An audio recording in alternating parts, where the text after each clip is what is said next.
Alright guys, here's a look at the 1966 Fetters weather wheel. We thought it was a 1970, but it's actually 1966. So the air conditioner fan man, thank you for your help on that.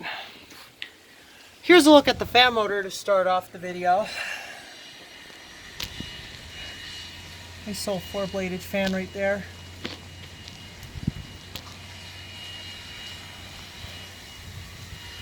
It's got a Tecumseh recep, guys. If you happen to know the model, that'd be great.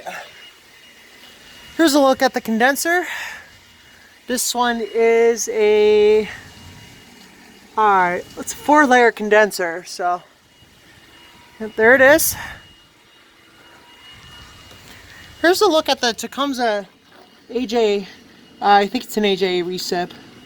If any of you guys can help me out there, that'd be great.